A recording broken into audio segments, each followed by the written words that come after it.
Welcome to C2 brothers life style vlogs.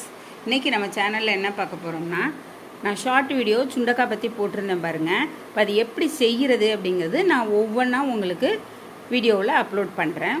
இப்போ இன்றைக்கி நம்ம சுண்டக்காய் பச்சடி வைக்க போகிறோம். அதாவது பருப்பு போட்டு, துவரம் பருப்பு போட்டு பச்சடி வைக்க போகிறோம். அது ரொம்ப நல்லது. குழந்தைங்களும் நல்லா விரும்பி சாப்பிடுவாங்க, பெரியவங்களும் நல்லா சாப்பிட்லாம். நல்லா எண்ணெயில் வதக்கிட்டு செஞ்சோம் அப்படின்னம்னா அந்த கொஞ்சம் கூட அந்த ஒரு துவர்ப்பு தன்மை, கசப்பு தன்மை எதுவுமே இருக்காது.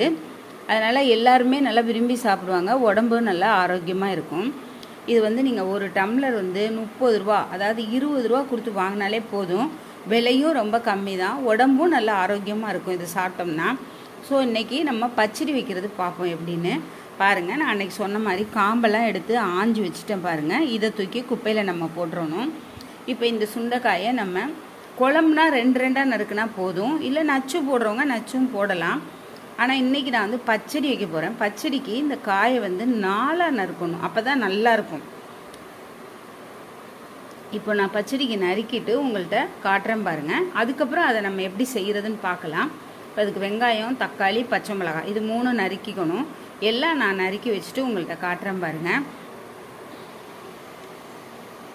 சுண்டைக்காய் நறுக்கியாச்சு பாருங்கள். பச்சடிக்கு சின்னமாக இருக்கிறதெல்லாம் 2 நறுக்கணுங்க, பெருசாக இருக்கிறதெல்லாம் 4 நறுக்குனா போதும். மற்றபடிக்கு நக்கிவெல்லாம் வேண்டாம், பிஞ்சு சுண்டைக்காய் இது. இதுக்கப்புறம் இப்போ நம்ம தாளிக்கணும். தாளிக்கிறதுக்கு தேவையான அளவு எண்ணெய் விட்டுருக்கேன் பாருங்கள். எண்ணெய் விட்டுட்டு அதோட கடுகு, உளுந்தம்பருப்பு, பெருங்காயம் போட்டு வெடித்ததுக்கப்புறம் வெங்காயம், பச்சை மிளகாய் போட்டுறணும். போட்டதுக்கப்புறம் வெங்காயம் சத்தை வதங்கினதுக்கப்புறம் இதை பாருங்கள், வெங்காயம் நல்லா வதங்குது எண்ணெயில். வதங்கினதுக்கப்புறம் தக்காளி, ஒரு தக்காளி சின்ன தக்காளியாக போடணுங்க. இதை பாருங்கள், வெங்காயம் வதங்கிடுச்சு. இப்போ நான் சின்ன தக்காளியாக போடுறேன் பாருங்கள். போட்டாச்சு. இதுவுமே நல்லா வதங்கணும். இப்போ இதோடு நம்ம நறுக்கி வச்சுருக்க சுண்டைக்காயும் சேர்த்து எண்ணெயில் நல்லா வதக்கணும். இதோ பாருங்கள், நான் இப்போ சுண்டைக்காய் போடுறேன்.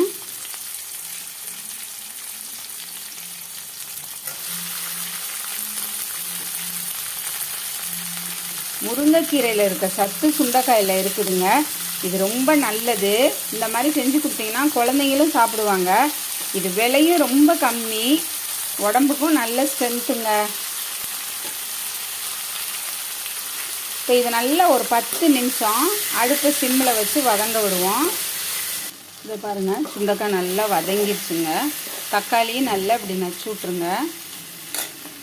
கொஞ்சம் போல் மஞ்சத்தூள் போடணும். பாருங்கள், குட்டி ஸ்பூனில் 1 ஸ்பூன் தான் போடுறேன். மஞ்சத்தூள் கொஞ்சம் போடணும். இப்போ இதோட ஒரு 1/2 டீஸ்பூன் வெறும் மிளகாத்தூள் மட்டும் போடணும்.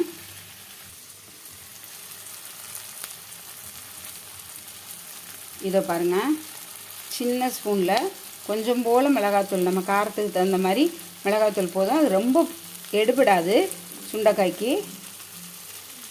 போட்டாச்சு பாருங்கள். அப்போ தான் நமக்கு காரம் இல்லாமல் நல்லா இருக்கும், குழந்தைங்க விரும்பி சாப்பிடுவாங்க. போட்டு 2 கிண்டு கிண்டிட்டு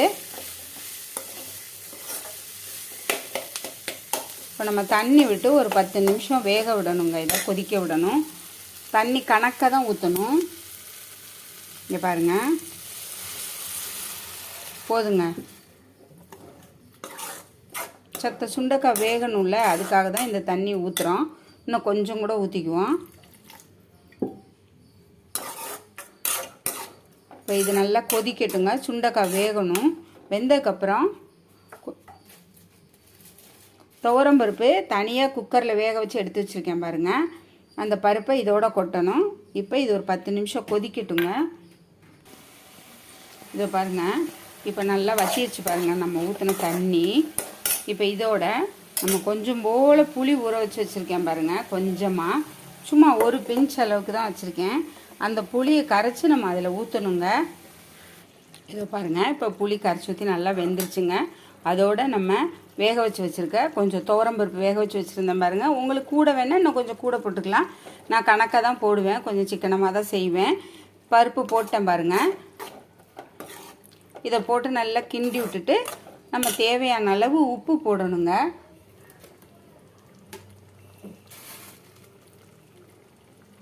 இதோ பாருங்கள், உப்பு போட்டேன். உப்பு போட்டு ஒரு 2 நிமிஷம் கொதிச்சதுக்கப்புறம் கொத்தமல்லி இதோ பாருங்கள் கழுவி வச்சுருக்கேன், இதை போட்டு இறக்க வேண்டியதாங்க. இதை பாருங்கள் கொத்தமல்லியும் போட்டாச்சு. இப்போ சூப்பரான மிகவும் சுவையான சுண்டக்காய் பச்சடி ரெடி. இது ரொம்ப ஸ்பெஷலுங்க. நீங்களும் இதே மாதிரி செஞ்சு பாருங்கள்.